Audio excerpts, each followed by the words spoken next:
আসসালামু আলাইকুম। আমি সফরপুর ৮ নং আমিরাবাদ ইউনিয়ন ২ নং ওয়ার্ডের সাবেরহাটের মোড়ে খালের ভিতরে কি পর্যাপ্ত পরিমাণ মোরা মুরগি মানুষ ফালাইতেছে এবং কি পরিমাণ এভাবে খালের ভিতরে আপনারা দেখেন, এগুলো সব মোরা মুরগি ফালাইতেছে, চাইতেছে যাইতেছে এভাবে ওপেনভাবে।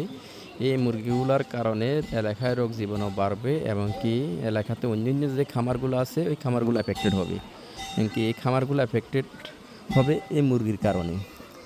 এবং কি যে খামারের মুরগিগুলা ফালাইতেছে তাদের এটা দৃষ্টি আকর্ষণ করতেছি, তারা অন্তত মুরগিগুলা গাড়ানোর জন্য এরা এই মুরগিগুলো না গাড়ায় এবং কি এদের কোনো একটা ব্যবস্থা না নিয়ে এইভাবে খালে ছাড়তেছে। এটার কারণে খাল থেকে দুর্গন্ধ ছড়াইতেছে, পচি বিভিন্ন জায়গায় এগুলো বাধাগ্রস্ত হইতেছে এবং কি সবগুলা এভাবে খালের যে ফানের স্রোত আছে স্রোতের সাথে যাইতে পারতেছে না। এই কারণে এগুলা পৌঁছতেছে, এখানে পৌঁছে এগুলা গন্ধ ছড়াইতেছে এমনকি মাছি মশা জন্মাইতেছে, পর্যাপ্ত পরিমাণ দুর্গন্ধ বাড়াইতেছে, মানুষ চলার অনুপযোগী হয়ে যাবে।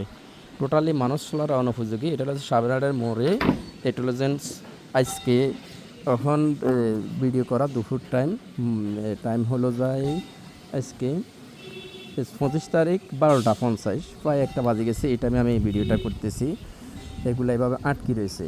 তো আমি এলাকার যারা খামারের মালিক তাদের দৃষ্টি আকর্ষণ করতেছি, এভাবে মুরগিগুলো খালে না ছাড়ি এগুলো অন্তত আপনারা এগুলা গাড়াইয়ের ব্যবস্থা করেন, এগুলা জ্বালাই দেন, গাড়াই বা কেরোসিন যেটা জ্বালাই দেন, গাড়াইয়ের ব্যবস্থা করেন। এভাবে খালে ছাড়িয়েন না।